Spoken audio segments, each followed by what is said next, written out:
অপেক্ষার অবসান ঘটিয়ে আমাদের বহুল প্রতীক্ষিত এই মুভিটি গত ২৭শে জুন মুক্তি পায়।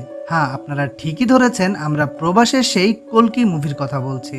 শুধুমাত্র প্রবাসের মুভি বললে ভুল হবে, অনেক লেজেন্ড ক্যারেক্টার এই মুভিতে অভিনয় করেছে। চলুন তাদের সাথে একটু পরিচিত হয়ে আসি।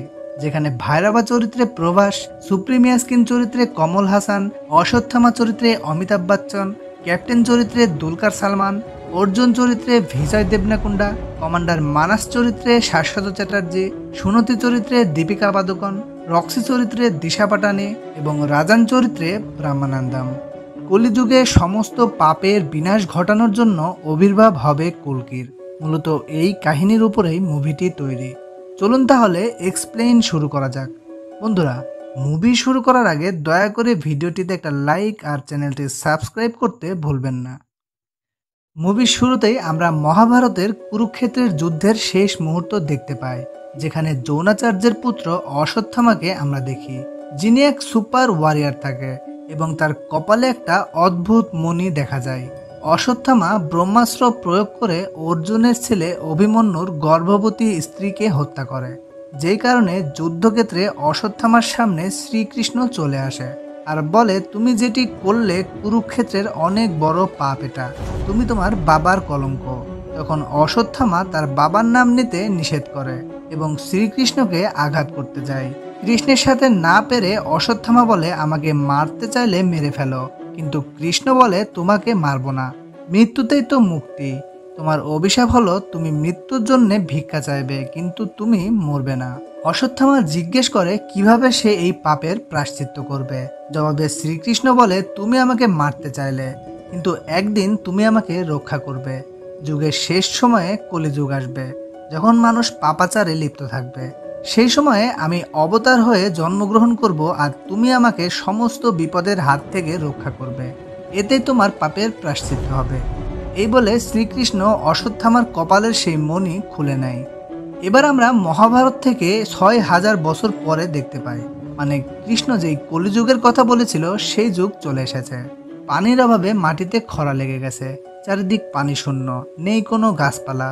এর ভেতর দিয়ে চলন্ত অবস্থায় একটা অদ্ভুত গাড়ি দেখা যায়, যে গাড়ির ভেতরে একজন তার ছেলের জন্য সবার কাছে পানি চাইতে থাকে। দেখা যায় এক বয়স্ক লোক পানি বের করে দিচ্ছে। তখন ভেতরে থাকা একটি বাচ্চা, যার নাম থাকে রায়া, সে বলে ওঠে, এখানে ফ্রিতে কেউ কাউকে পানি দেয় না, ইউনিট দিয়ে কিনে নিতে হয়। বলে রাখি, ইউনিট বলতে এখানে মুদ্রাকে বোঝানো হয়েছে। বয়স্ক লোকটির নাম থাকে রুমি। তখন রুমি বলে, আমি তো এগুলো জানি না, কারণ আমাদের গ্রামের কোনো মানুষ বাহিরে আসে না। তখন রায়া বলে, তাহলে আপনি কেন বের হয়েছেন? রুমি তখন সবাইকে আকাশের নক্ষত্র দেখায় আর বলে, ৬০০০ বছর পর এই নক্ষত্র আকাশে উঠেছে। রুমি রায়াকে জিজ্ঞেস করে, তোমরা কি ভাই বোন? জবাবে রায়া বলে, তুমি দেখছো না আমি ছেলে? আসলে রায়া মেয়ে থাকে। তার বাবা তাকে ছেলে সাজিয়ে নিয়ে যাচ্ছে। কেন নিয়ে যাচ্ছে সেটি আমরা একটু পরেই বুঝতে পারবো। এরপর আমরা দেখি গাড়িটি কাশী শহরে পৌঁছে গেছে। কাশী হচ্ছে এই দুনিয়ার শেষ শহর, মানে পৃথিবীতে এই একটা শহরই অবশিষ্ট আছে। কাশীতে ঢোকার পর আমরা দেখি শহরের ঠিক উপরে একটা কমপ্লেক্স, যেটি দেখতে উল্টো পিরামিডের মতো। আসলে এই কমপ্লেক্সটি হচ্ছে একটা আলাদা দুনিয়া, যেখানে সকল ধনী মানুষজন বসবাস করে। কমপ্লেক্সে কোনো কিছুর অভাব নেই, এক প্রকার স্বর্গের মতো বলা যায় আর কি। আর এই কমপ্লেক্স এবং শহরের নিয়ন্ত্রণ করেন তাদের সুপ্রিম লিডার সুপ্রিম ইয়াস্কিন, আর তিনি হচ্ছেন কলিযুগের সেই কলি। এবার আমরা দেখি বাউন্টি হান্টার্সরা, মানে সুপ্রিম ইয়াস্কিনের লোকেরা পয়েন্ট কালেকশনের জন্য তার হয়ে সমস্ত অমানবিক পাপ কাজ করছে। ১ মিলিয়ন পয়েন্টের মালিক হতে পারলে তারা সেই আলিশান কমপ্লেক্সে থাকতে পারবে। কাশীতে যেই গাড়িটি ঢুকলো সেই গাড়ি থেকে সব মেয়েদের আলাদা করা হয়। যে সকল মেয়েরা সন্তান জন্ম দিতে সক্ষম তাদের কমপ্লেক্সে নিয়ে যাওয়া হয় এবং এর বদলে তারা ১০,০০০ ইউনিট পাবে। একটা বাচ্চা মেয়েকে স্ক্যান করে পজিটিভ পেয়ে তুলে নিয়ে যাওয়া হয়। এই সময় একটা ছেলে বলে, আমি যদি একটা মেয়েকে খুঁজে দেই তাহলে আমাকে কত ইউনিট দেবে? এই বলে ছেলেটি তার বোনকে, মানে রায়াকে ধরিয়ে দিতে যায়, কিন্তু দেখে রায়া পালিয়ে গেছে। রায়া পালাতে গিয়ে রুমির সামনে পড়ে আর রুমি তার মুখ ধরে এক জায়গায় নিয়ে যায়, যেখানে আমরা কিছু সৈন্য বাহিনী দেখতে পাই এবং বুঝতে পারি এই বাহিনী সুপ্রিম ইয়াস্কিনের না, এরা সাম্বালা নামের এক গ্রামের। কিন্তু মুভির প্রথমে আমরা শুনেছিলাম যে কাশী বাদে আর কোনো শহর নেই। আর এখন আমরা শাম্বালা নামে শহরের নাম শুনছি। আসলে এই শাম্বালা হচ্ছে একটা হিডেন শহর। শুধুমাত্র সেই শহরের বাসিন্দারা ছাড়া অন্য কেউ এই শহর সম্পর্কে জানে না। মরিয়ম নামে একজন মহিলা হচ্ছে এই শাম্বালার নেতা। ভেতরে থাকা এক যোদ্ধা জিজ্ঞেস করে, রুমি আপনি কেন এসেছেন? শাম্বালায় তো সবাই আপনাকে খুঁজে বেড়াচ্ছে। জবাবে রুমি বলে, তোমরা এখানে যেটা করতে এসেছো আমিও ঠিক একই কাজে এসেছি। আসলে রুমি হচ্ছে রেবেলদের একজন। রেবেলরা হচ্ছে তারাই যারা সুপ্রিম ইয়াস্কিনের বিরুদ্ধে লড়াই করে যাচ্ছে, আর তারা সবাই শাম্বালায় থাকে। এবার সেই ঘরের ভেতর আমরা একটা গর্ভবতী মেয়েকে দেখতে পাই, যার পেটের কাছে রুমি একটা স্পেশাল পাথর দিয়ে চেক করছে পাথরটি জ্বলে কিনা। এর কারণ হচ্ছে শাম্বালার সবাই জানতো এই কলিযুগেই কল্কির জন্ম হবে, কিন্তু কোন মায়ের পেটে জন্ম হবে সেটি কেউ জানতো না। আর স্পেশাল এই পাথরটি হচ্ছে অশ্বত্থামার কপাল থেকে খুলে নেওয়া সেই মণি। এই জন্যই এই পাথর নিয়ে তারা সেই মাকে খুঁজে বেড়াচ্ছে। এই মেয়ের পেটে পাথরটি জ্বলে না। হঠাৎই উপর থেকে বাউন্টি হান্টার্সরা চলে আসে। সেখানে একটা ছোট্ট ফাইট হয় এবং রুমি আর গর্ভবতী মহিলাটা তাদের হাতে ধরা পড়ে যায়। আর রুমির হাতে যে পাথরটা থাকে সেটি মারামারির সময় পড়ে গিয়ে রায়ার হাতে চলে যায়।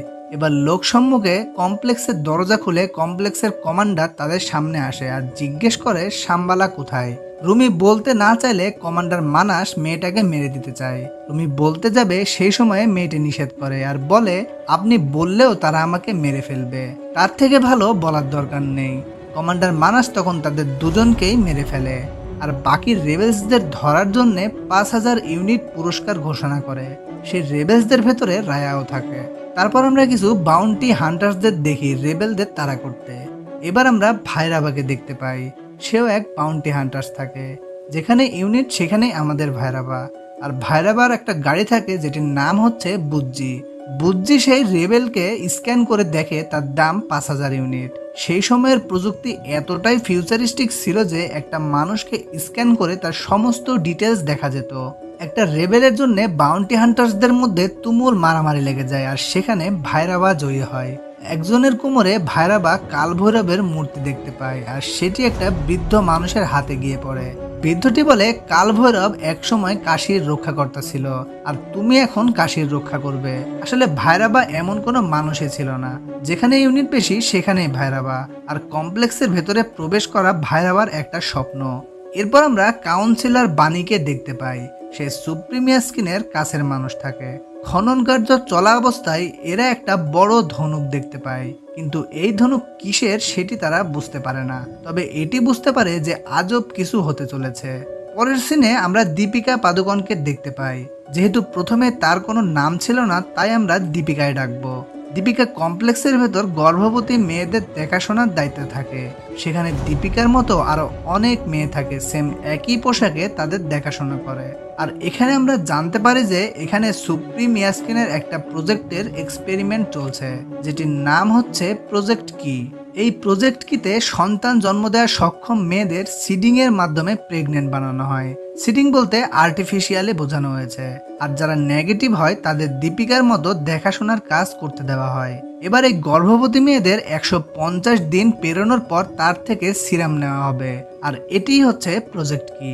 কমান্ডার মানাস সেই ল্যাবে আসে এবং সবাইকে জিজ্ঞেস করে সিরাম পাওয়া গেছে কিনা, কারণ সুপ্রিম ইয়াস্কিন তাকে ডেকেছে সিরাম নিয়ে যাওয়ার জন্য। তখন ল্যাবের সায়েন্টিস্ট বলে, এখনো কারোর সময় হয়নি সিরাম দেওয়ার মতো। কমান্ডার মানাস বলে তার এখনই লাগবে এবং একটা গর্ভবতী মেয়েকে ভেতরে ঢোকানো হয় সিরাম নেওয়ার জন্য। পেটের সাথে বিভিন্ন তার লাগিয়ে মেয়েটির সিরাম নিষ্কাশনের পর মেয়েটি মারা যায় আর তাকে একটা ক্যানেলের ভেতর দিয়ে আগুনে ফেলে দেওয়া হয়। ল্যাবের সায়েন্টিস্ট কমান্ডার মানাসকে বলে, প্রজেক্ট কি সম্পর্কে ভালোভাবে জানতে আমাকে সুপ্রিম ইয়াস্কিনের কাছে নিয়ে চলো, তাহলে আমি আরো ভালোভাবে এক্সপেরিমেন্ট করতে পারবো। কমান্ডার মানাস ল্যাবের সায়েন্টিস্টকে সঙ্গে নিয়ে সুপ্রিম ইয়াস্কিনের কাছে যায়। আর এবারে আমরা প্রথম সুপ্রিম ইয়াস্কিনকে দেখি। অতি বৃদ্ধ একটা মানুষ গায়ের সাথে বিভিন্ন তার লাগিয়ে আশেপাশে কিছু ম্যাজিক বল নিয়ে ভাসমান অবস্থায় বসে আছে। এখানে আমরা একটা লেজেন্ড ক্যারেক্টারকে দেখতে পাই। তোমরা সবাই এমনিতেই বুঝতে পারছো, নামটা না হয় নাই বলি। কমান্ডার মানাস সিরামের কথা বললে পাশে থেকে একটা ম্যাজিক বল এসে তার হাত থেকে সিরাম নিয়ে যায় আর সুপ্রিম ইয়াস্কিন সেটা তার বুকে পুশ করে। সাথে সাথে ইয়াস্কিন পানিতে পড়ে যায়। কিছুক্ষণ পর পানি থেকে উঠে এসে ভাসমান অবস্থায় কমান্ডার মানাস আর সায়েন্টিস্টের সামনে দাঁড়ায় এবং বলে বহুদিন পর কেউ আমাকে মারার চেষ্টা করলো। তখন ম্যাজিক বল দুজনকে স্ক্যান করে সায়েন্টিস্টের গলা চেপে ধরে। আসলে সিরামের নামে যেটি সায়েন্টিস্ট নিয়ে এসেছিল সেটি বিষ ছিল। সুপ্রিম ইয়াস্কিন সায়েন্টিস্টকে জিজ্ঞেস করে কেন এগুলো করলে। জবাবে সায়েন্টিস্ট বলে সবাইকে তোমার হাত থেকে রক্ষা করার জন্য এটা করেছি। ইয়াস্কিন বলে আমিও তো রক্ষাই করছি, দুনিয়াতে পাপিষ্টদের পাপ কাজ বেড়ে গেছিল তাই আমি শুধু তাদেরকে রেখেছি। মানুষ প্রকৃতিকে ধ্বংস করছিল তাই আমি প্রকৃতিকে সরিয়ে নিয়েছি। সায়েন্টিস্ট বলে প্রকৃতিকে নিয়ন্ত্রণ করার তোমার কোনো অধিকার নেই। তখন ইয়াস্কিন বলে প্রকৃতিকে ধ্বংস করারও মানুষের কোনো অধিকার নেই। তাই বলে তার চোখের এক ফোঁটা পানি সায়েন্টিস্টকে খাইয়ে মেরে ফেলে। তারপরে সিন দীপিকার কাছে চলে আসে আর আমরা দেখি দীপিকা 5 মাসের প্রেগনেন্ট, কিন্তু সে এটা লুকিয়ে রেখেছে কারণ বাচ্চাটিকে সে পৃথিবীর আলো দেখাতে চায়। কিন্তু এই সময় হঠাৎ লিলি নামে একজন দীপিকার পেট দেখে ফেলে আর বলে এটা কিভাবে সম্ভব, কেউ এই পর্যন্ত 120 দিনের বেশি টিকতে পারেনি, তুমি কিভাবে 150 দিন আছো। দীপিকা বলে সে জানে না, ছোটবেলায় তার বাবা তাকে কমপ্লেক্সে বিক্রি করে দিয়ে গেছে, তারপর থেকে তার আপন কেউ নেই, এই সন্তান সে জন্ম দিতে চায়। লিলি বলে এর তো কোনো বাপ থাকবে না, ল্যাব এক্সপেরিমেন্টে এর জন্ম হচ্ছে। জবাবে দীপিকা বলে তো কি হয়েছে, তার মা তো থাকবে। পরের সিনে আমরা ভাইরাবাকে দেখি, সেই রেবেল সেনাকে আটকিয়ে বুজ্জি আর ভাইরাবা যাচ্ছে। রেবেল সেনা ভাইরাবার ফাইট দেখে তার ফ্যান হয়ে যায় আর ভাইরাবাকে বলে আমাকে বিক্রি না করে তোমার সাথে রাখো আর না হয় মেরে ফেলো। ভাইরাবা রেবেলকে একটা ঘরের মধ্যে নিয়ে আসে আর তার ছোটবেলার কাহিনী শোনায়। ভাইরাবা বলে ছোটবেলায় গাড়ির ভেতর থেকে ক্যাপ্টেন নামের একজন মানুষ আমাকে কুড়িয়ে পায়। ক্যাপ্টেন আমাকে সাথে রেখে সবকিছু শিখিয়ে বড় করেছে, কিভাবে এই দুনিয়াতে টিকে থাকতে হবে, কিভাবে ফাইট করতে হবে আর কিভাবে জয়ী হতে হবে। এরপর হঠাৎই একদিন কমপ্লেক্সে যাওয়ার লোভে ক্যাপ্টেন আমাকে বিক্রি করে দিতে চায়, কিন্তু ক্যাপ্টেন ভুলে গেছে সেই আমাকে শিখিয়েছে কিভাবে জয়ী হতে হয়, উল্টো আমিই ক্যাপ্টেনকে বিক্রি করে দেয়। এবার আমরা রক্সি চরিত্রে দিশা পাটানিকে দেখতে পাই। রক্সি ভাইরাবাকে পছন্দ করে। এখানে এসে রক্সি ভাইরাবাকে বলে কমপ্লেক্সে তার একটা চাকরি হয়েছে আর সে চলে যাবে। তখন ভাইরাবা রক্সিকে অনেক রিকোয়েস্ট করে তাকে সাথে নিয়ে যাওয়ার জন্য, 1 ঘন্টার জন্য হলেও চলবে, কারণ কমপ্লেক্সে যাওয়াটা ভাইরাবার স্বপ্ন থাকে। রক্সি ভাইরাবার জন্য 1 ঘন্টার ওয়ার্ক পারমিট নিয়ে আসে এবং পরের দিন রক্সি ভাইরাবা সহ আরো কিছু ওয়ার্কার কমপ্লেক্সে ওয়ার্ক ফ্লোরে চলে আসে। ভাইরাবার মন সেখানে টিকে না। রক্সির হাত ধরে ভাইরাবা ওয়ার্ক ফ্লোর থেকে বের হয়ে একটা অসম্ভব সুন্দর প্রাকৃতিক পরিবেশে চলে আসে, যেখানে থাকে পাহাড়, সমুদ্র, বিভিন্ন ফলের বাগান এবং বিশাল একটা পার্টি রুম। সেই পার্টি রুমের মধ্যে ভাইরাবা একটা ভুল করে বসে আর যার ফলে কমপ্লেক্সের সৈন্যরা তাকে ওয়ার্ক পারমিশন বাতিল করে কমপ্লেক্সের বাইরে ফেলে দিয়ে আসে। ইস, বেচারা ভাইরাবা কমপ্লেক্সের ভেতরে কতই না স্বপ্ন দেখছিল। পরের সিনে আমরা রায়াকে দেখতে পাই।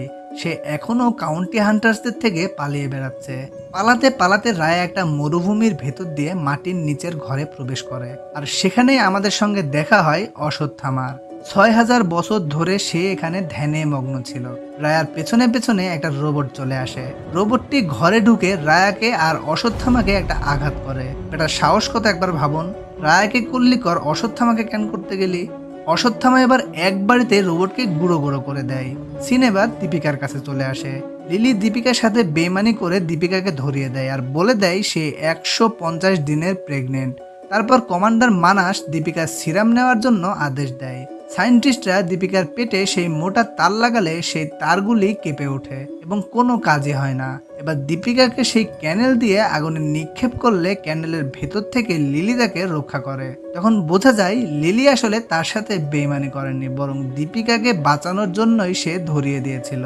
এর সাথে এটাও জানা যায় লিলি একটা রেবেল, সে শাম্বালা থেকে এসেছে আর এখানে সে সুপ্রিম ইয়াস্কিনের না শাম্বালার হয়ে মানুষকে রক্ষা করার জন্য কাজ করে যাচ্ছে। লিলি দীপিকাকে পালানোর পথ করে দেয়, কিন্তু সেই পথে অনেক আগুন থাকে। দীপিকা কোনো উপায় না পেয়ে সেই আগুনের ভেতর দিয়ে হাঁটতে শুরু করে, কিন্তু আশ্চর্যের বিষয় এটা যে সেই আগুনে দীপিকার কিছুই হয় না। এতেই বোঝা যায় দীপিকার পেটে যেই সন্তান সেই হলো কল্কি। এবার আমরা অশ্বত্থামাকে দেখতে পাই। রায়ার কোমরে অশ্বত্থামা তার সেই কপালের মণি দেখতে পায়, যেটি শ্রীকৃষ্ণ কেড়ে নিয়েছিল। অশ্বত্থামা সেই মণি নিয়ে আবার তার কপালে লাগিয়ে সেখান থেকে বের হয়ে যায়। সে বুঝতে পারে তার সময় চলে এসেছে।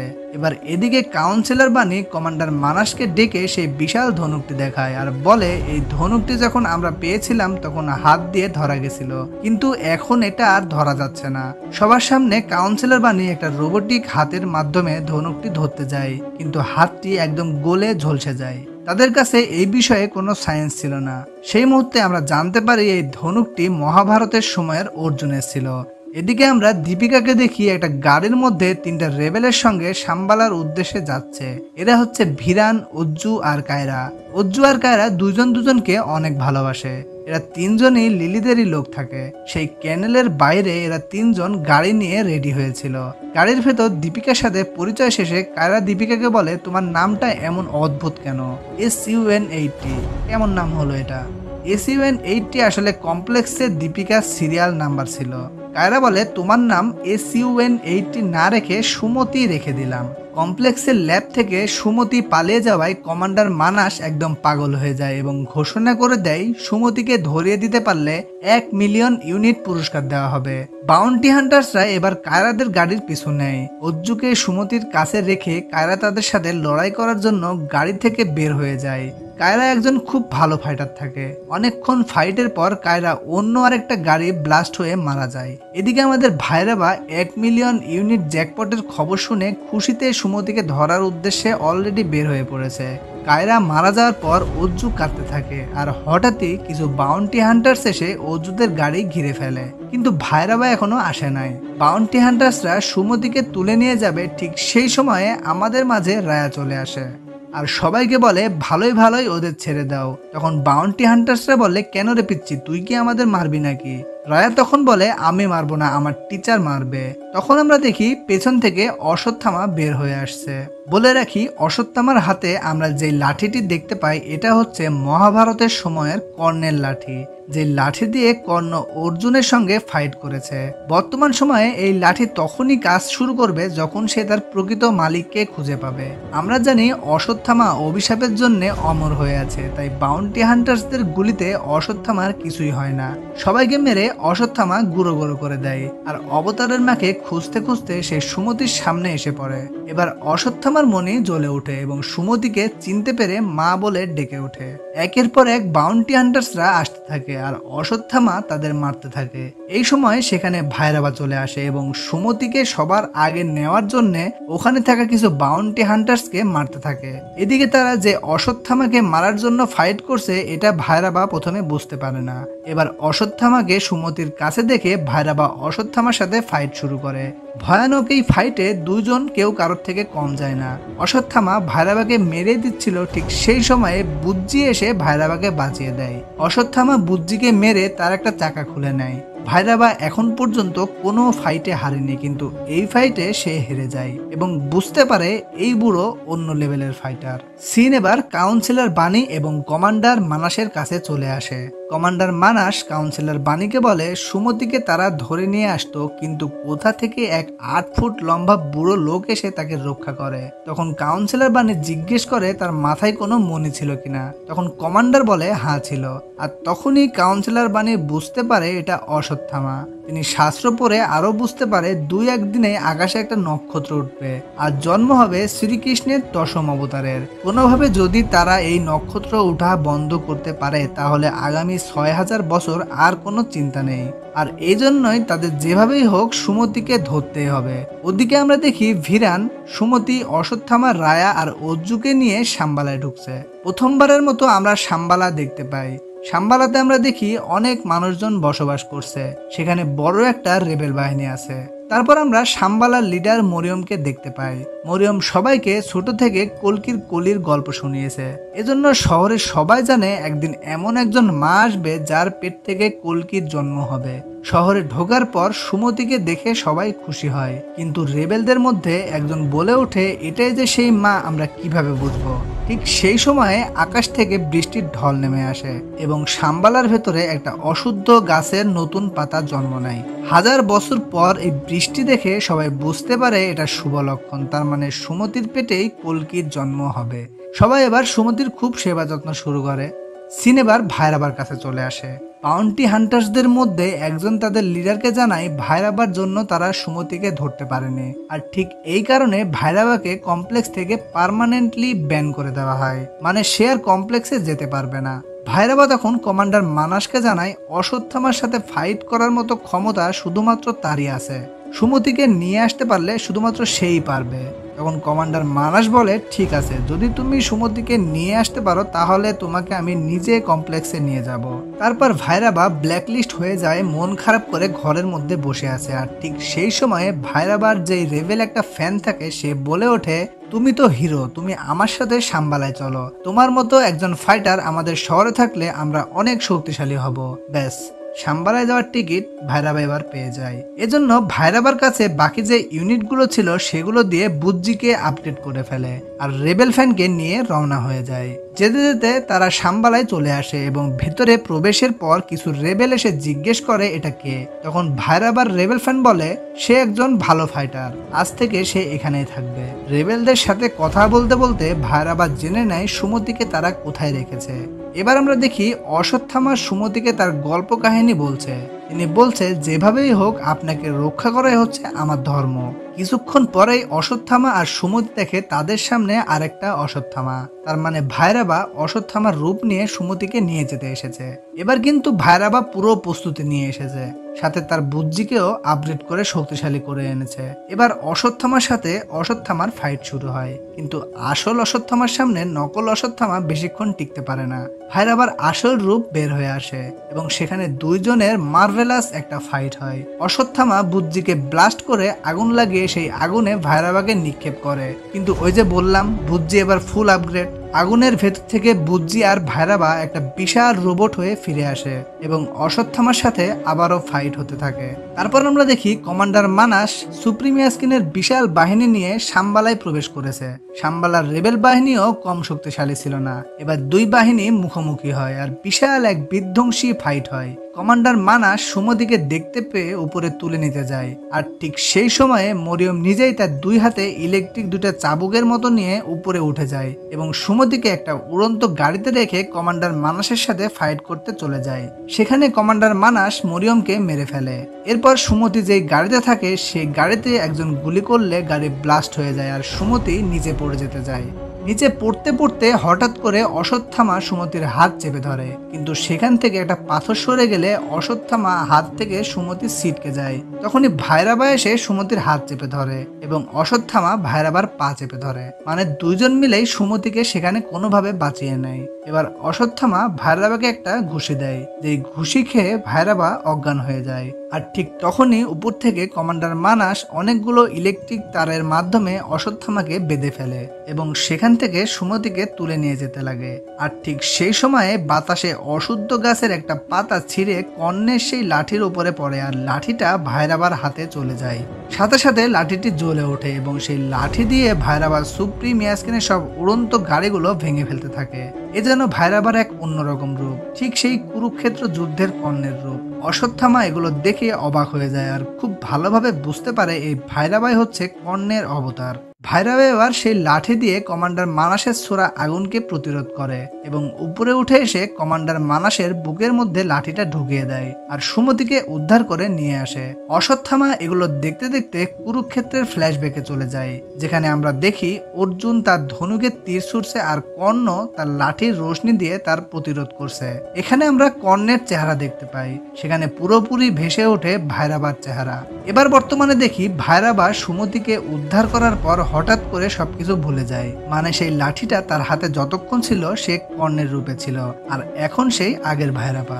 ভাইরাবা সুমতিকে বুজ্জির ভেতর তুলে নিয়ে আকাশে উড়ে চলে যায়। অশ্বত্থামা কিন্তু এবার সুমতিকে তার কাছে রাখতে পারলো না। মুভির শেষ সিনে আমরা দেখতে পাই কাউন্সিলর বানি এক ফোঁটা সিরাম নিয়ে এসে সুপ্রিমিয়াস্কিনকে দেয়। আসলে এই এক ফোঁটা সিরাম সুমতির থেকে নিষ্কাশন হয়েছিল।